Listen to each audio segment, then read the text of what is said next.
Vous êtes une femme, vous souhaitez donner du sens à votre sexualité de couple, en faire un lieu de partage, de joie et de ressources? Bonjour, je m'appelle Hélène Dumont, je suis conseillère conjugale et familiale, sexothérapeute, maman de 6 enfants et auteure du livre Terre éclose, la sexualité au féminin, aux éditions de l'Emmanuel. Dans la 2e saison de Sexo, je continue à vous ouvrir les portes de mon cabinet pour vous partager les questions qui me sont le plus posées en entretien et les points de repère que j'offre en réponse afin que chacune puisse y puiser quelques pistes de réflexion sans pression.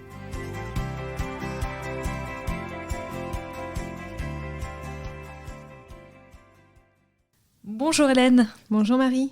Aujourd'hui, vous allez nous parler de virginité et de chasteté, deux termes qu'on pourrait croire passés de mode, mais qui sont tout de même au cœur des préoccupations de nombreux couples que vous recevez, justement parce qu'ils ne sont pas toujours bien compris et partant de là, pas toujours bien vécus.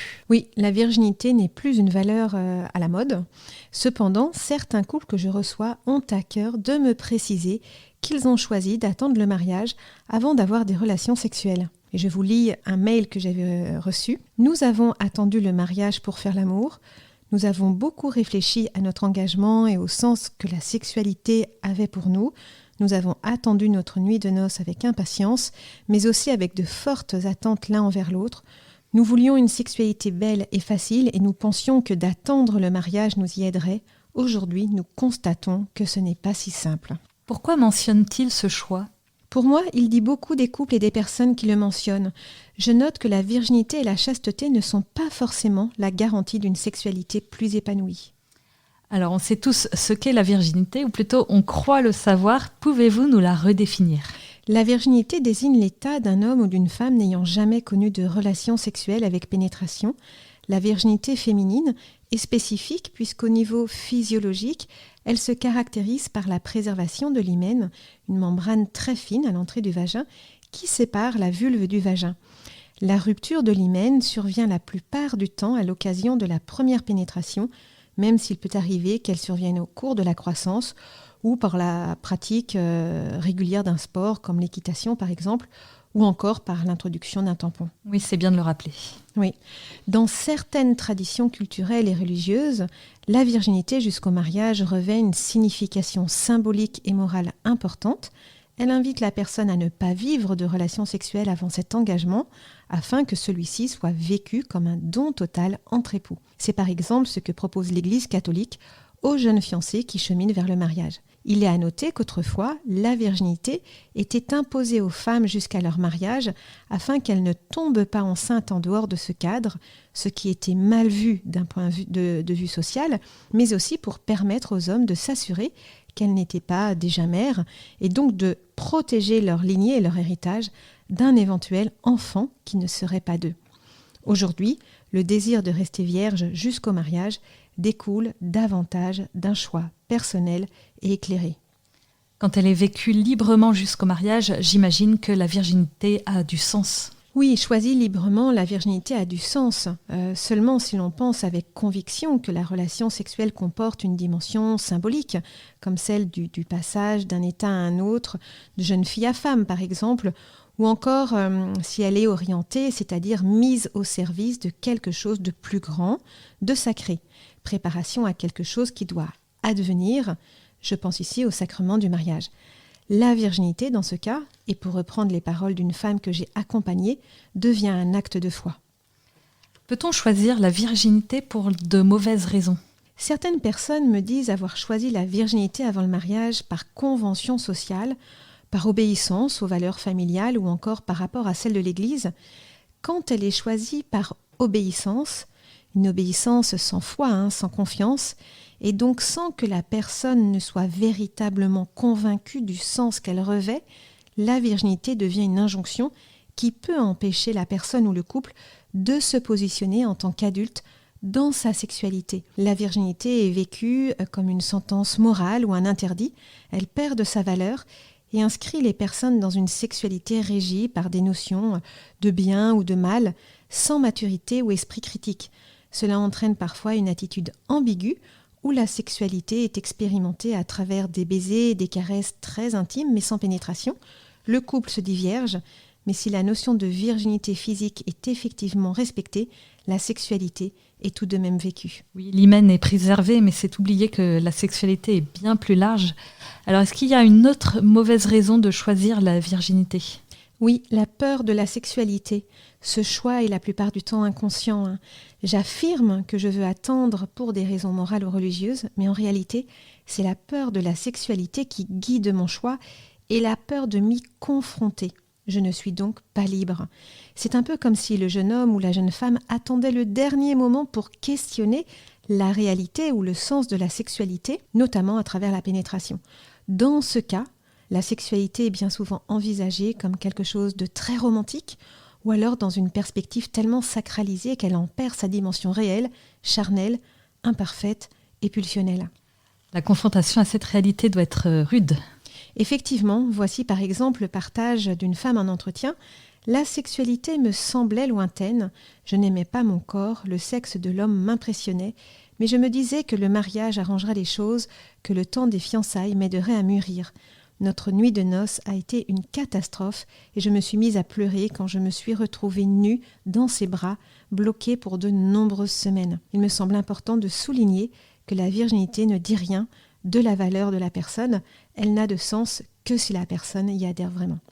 Donc, de ce que j'entends à travers ce témoignage que vous nous relatez, la virginité n'est pas la garantie automatique d'avoir une sexualité plus belle après le mariage. Non, la virginité ne rendra pas la sexualité plus belle.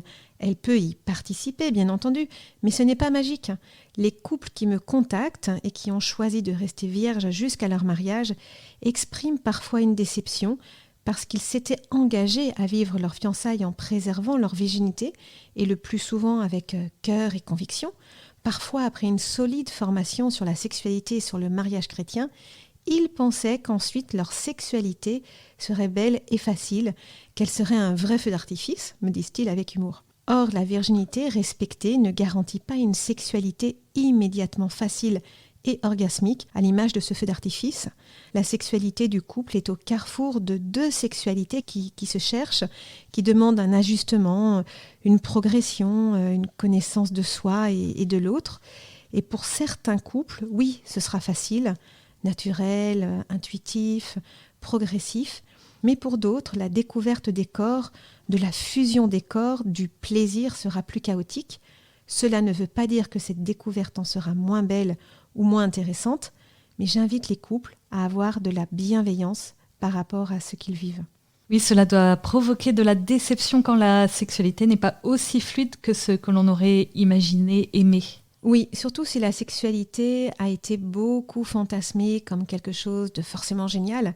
Il y a beaucoup d'attentes, notamment à propos du plaisir, ce qui provoque beaucoup de pression. Les hommes se demandent s'ils vont savoir tenir leur érection ou donner du plaisir à leur femme. Les femmes se demandent surtout si elles vont avoir mal et si elles vont connaître l'orgasme. Une femme me disait que le soir de leur mariage, elle voulait faire l'amour coûte que coûte, mais elle était tellement tendue et son mari tellement fatigué que cette première fois, forcée, on est marié, hein, donc on doit le faire, c'est forcément mal passé. La sexualité est un apprentissage. Cet apprentissage nécessite du temps, la découverte des corps, l'expérience de la nudité dans les yeux et dans les bras de l'autre, la découverte du sexe de l'autre, de son désir, de sa pulsion, la découverte du toucher sensuel dans ce qu'il a d'intime. Parfois, dans cet apprentissage, c'est trop de plaisir, trop de désir, trop d'émotions, trop de tension, ce fameux trop que j'entends souvent en entretien et qui vient desservir les couples parce qu'il construit une barrière entre eux. Une barrière ? Concrètement, la barrière peut se vivre au niveau des corps, et je pense aux hommes qui n'arrivent pas à avoir une érection ou qui ne parviennent pas à maîtriser leur excitation. Je pense aussi aux femmes qui se ferment au niveau du périnée et qui ont mal. Je pense aussi aux gestes de rejet. Parfois, tout cela provoque beaucoup de déceptions, de disputes ou de la frustration. On comprend du coup vraiment cette nécessité de découvrir la sexualité de façon progressive, mais aussi de respecter le rythme de l'autre. Ce n'est donc pas en une seule fois que tout deviendra magnifique, mais toutes ces premières fois ont aussi leur charme, j'imagine. Bien sûr, c'est tellement important de le rappeler. Ces premières fois maladroites ont aussi leur charme, évidemment. Finalement, on ne les considérera comme ratées que si l'on avait mis la barre très haut, que si l'on avait des attentes exigeantes. Mais si le couple en discute avant, Si l'homme ou la femme dépose auprès de l'autre son stress ou ses envies, ces premières fois se passeront mieux, se passeront bien. Certains couples ont d'ailleurs de très beaux témoignages de ces premières fois, progressives, douces, respectueuses, touchantes. La première fois ne se résume pas à la première pénétration, il faut se découvrir par étapes, en accepter la lenteur. Le secret de ces couples est d'avoir su en parler avant sans fausse pudeur. Et parler de sa sexualité, c'est déjà faire l'amour, vivre son intimité. Ces couples acceptent l'imperfection, ne se focalisent pas sur l'orgasme à tout prix, ils ont seulement envie de progresser, ils ont confiance dans leur capacité à partager de belles choses, ils savent également déjà goûter, apprécier ce qu'ils vivent, c'est une preuve de maturité. Dans une vie de couple, il y aura plusieurs lunes de miel, chaque étape nécessitant de nouvelles retrouvailles, une nouvelle façon de faire l'amour, se retrouver après une naissance, après une longue absence, après une infidélité aussi, ou après un temps de maladie, se retrouver quand le corps vieillit. Une question parfois posée, peut-on redevenir vierge ? Non, s'il y a eu une pénétration, on ne peut pas redevenir vierge. En revanche, certains couples que je reçois m'expliquent avoir choisi de vivre leur fiançailles dans l'abstinence, c'est-à-dire sans relation sexuelle. Cela faisait sens pour eux, cela venait marquer le don des corps dans l'engagement du mariage. Ces personnes avaient déjà pu vivre d'autres histoires avant de se rencontrer, connaître une vie sexuelle, mais leur rencontre a changé les choses, soit parce qu'ils ont désiré, cette fois-ci, cheminer en accord avec les valeurs de l'Église jusqu'au sacrement du mariage, soit parce qu'entre-temps, l'un des deux a vécu une conversion et a accepté d'attendre le sacrement du mariage pour vivre cette union des corps. L'un peut être vierge et l'autre non. Ce qui est important pour le couple, c'est cette abstinence choisie et de comprendre pourquoi celle-ci est importante pour eux. Alors, on confond souvent deux termes, virginité et chasteté. Pouvez-vous nous dire ce qu'est la chasteté ? Alors, la chasteté n'est pas la virginité. La chasteté, c'est une vertu. Elle ne se résume pas qu'à la chasteté sexuelle, mais comprend l'ensemble de nos relations aux choses, au monde, aux personnes. Et même si ce mot semble aujourd'hui démodé, il peut devenir un véritable appui pour penser notre vie et la rendre meilleure. Qu'est-ce qu'être chaste concrètement ?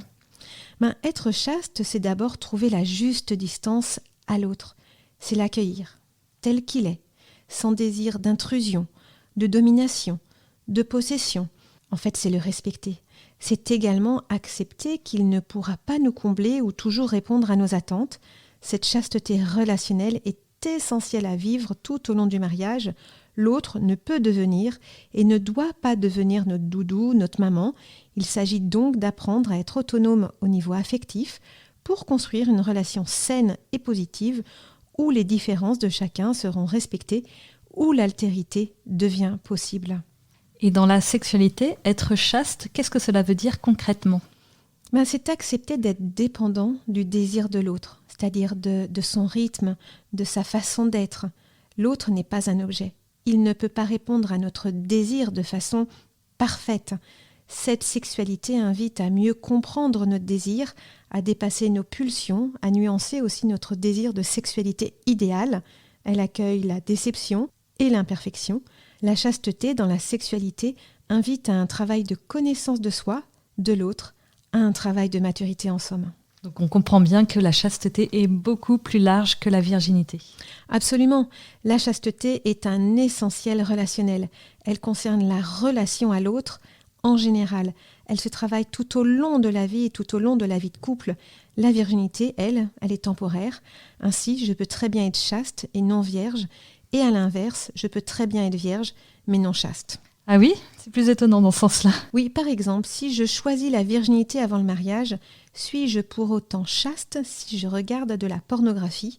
Non, car la pornographie ne m'aidera pas à gérer mes émotions, mon excitation, quand je serai en intimité avec l'autre. Elle pourrait même impacter le regard que je pose sur le corps de l'autre. Mais l'idée est de cheminer et d'avoir la volonté de sincèrement progresser dans la chasteté. Merci Hélène. Merci de nous avoir écoutés. Si ce podcast vous a plu, n'hésitez pas à le partager autour de vous, à vos sœurs et amis, pour qu'elles puissent en bénéficier. Vous pouvez aussi mettre une note de 5 étoiles et un commentaire sur Apple Podcast afin que le podcast soit connu par le plus de femmes possible. Et si vous êtes branchés réseaux sociaux, rejoignez-nous sur le compte Instagram et la page Facebook des podcasts de Famille Chrétienne. N'hésitez pas à faire part de vos interrogations, de vos remarques et suggestions de sujets. Et à la semaine prochaine.